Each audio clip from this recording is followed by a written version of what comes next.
Kenny Todd, thank you for coming. Kenny Todd is the ISS Mission Operations Integration Manager, long title.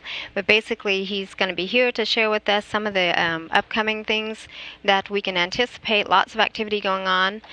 Today, the crew has been working on doing some troubleshoot work on one of the EMU, the extravehicular mobility units spacesuits, and also gathering tools in preparation for 3 upcoming spacewalks. The first one beginning on February 20th. What can you tell me about that? Sure. This series of EVAs is really going to be focused on doing some cable routing outside the space station, getting ourselves in a position to be able to install some additional hardware later this year that will support our ability to dock some of our commercial crew vehicles. Okay, so and we have seen a lot of that take place actually all throughout this week. They've been working on kind of pre-cable routing before they actually do the cable routing outside the complex, and I know that is in advance of the addition of the what we've been calling the IDAs, the International Docking Adapters. Can you tell me about that and what we anticipate for the commercial, what that means for the commercial crew? You bet. Well, as a program, we're very interested in helping to spur this commercial industry, and in order to have these vehicles come to station, we need a total of 4 ports, 2 for visiting vehicles that bring cargo, and then we need 2 to have our commercial crew vehicles arrive to station. And so we needed to make that happen by having a couple of adapters put on. So we're going to do that on the front end of PMA2. Which is PMA on the front, is the pressurized mating adapter on the front end of station, if you will. And then later in the year, we're going to move pressurized mating adapter number 3 from its current home on Node 3 over to Node 2, the Zenith location. And that's where later in the year we're going to install these international docking adapters. And so these EVAs are really about putting ourselves in a position to be able to talk to those adapters, power them when we get there. And there's a significant amount of cabling that we're going to have to do inside the space station as well. So while we do these EVAs, in and around these EVAs, we'll also be doing a lot of wiring inside the station. Right. Well, 2015, we've already kicked off, and it is a big year for NASA and also a big year for the International Space Station. We are now only a month away from, next month we have the launch of the first 1 year of crew and that mission. Can you tell me some about that? You bet. Again, just as we're tasked with helping to commercialize low Earth orbit. Another thing that we have to do is we have to help prepare ourselves to go for longer duration flights so that we can go other places in our solar system.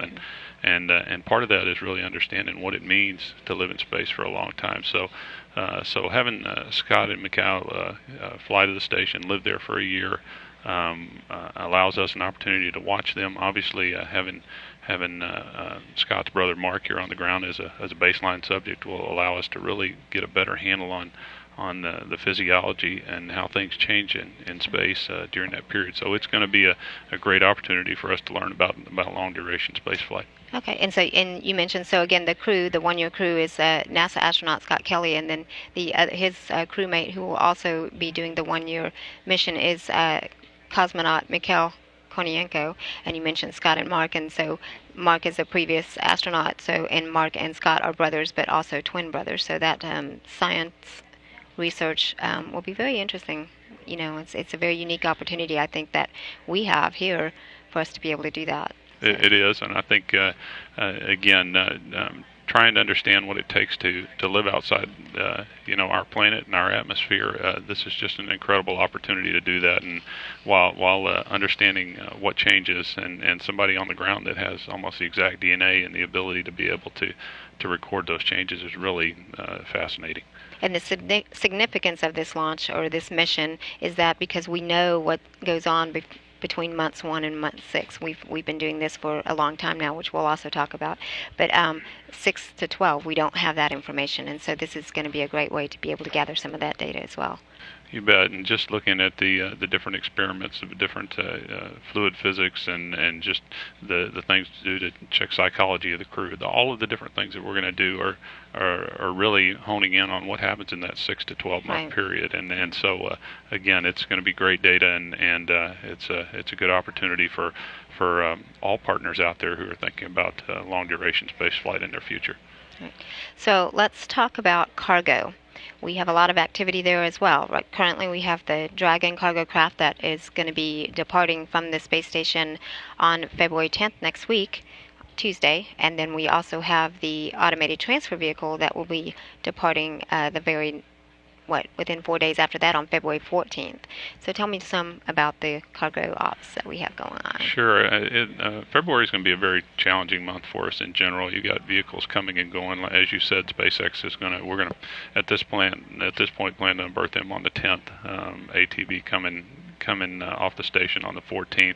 Shortly after that, our Russian friends are going to launch a Progress vehicle to the same port where ATV will be vacating on the 14th, and then 3 EVAs right after that. But yeah, a lot of cargo ops right now, a lot of research.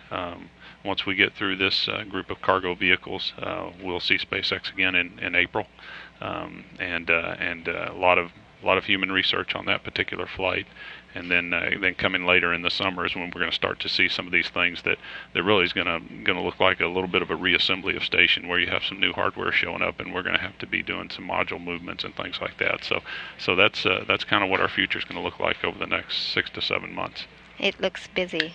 It's going to be very busy, but it's again, that's part of why we do this job, is because we're seeking to discover, and we're learning as much about how to get commercial vehicles on station as much as we are trying to figure out how to get out of low Earth orbit with our crews. And so it's a great opportunity for station. There's a lot going on, but the team's up to the challenge and looking forward to it. Yeah, lots of challenges, but lots of great work also, and has been going on for quite a while, as I mentioned. So what we also will be able to partake in is the anniversary of the Expedition 1, the very first mission where human presence was there aboard the International Space Station. There were 3 crew members, and that was back on November of 2000. So this year we'll have 15 years of consistent human presence. Can you tell me some about that? Sure. I mean, it's pretty amazing when you think about the amount of time and how fast it's gone when you kind of live in these 6-month increments like a lot of us do around here. But just thinking back to when Shep and Sergey flew that flight, we all knew it was something special, that we weren't sure what the future held. But just getting them up there in that time frame, it was a goal that a lot of us had for a very long time. Through all the design phase part of station, and to be at that point where we could actually fly a crew to station, but more importantly keep them there, and to be able to do that and see where we've come 15 years later there's a lot of us are very proud, and still at the end of the day we have to continue to be vigilant in the things that we do, but yeah, it's been a great 15 years. Wonderful. And it's a great accomplishment, and so you and your teams and everyone here have a lot to be proud of, and they should be. So we're very looking Thank you very forward much. to this year. It's the team here between the ops and the engineering community and all the safety folks who help keep us thinking the correct ways. It's an integrated effort, and it's a wonderful program. Absolutely.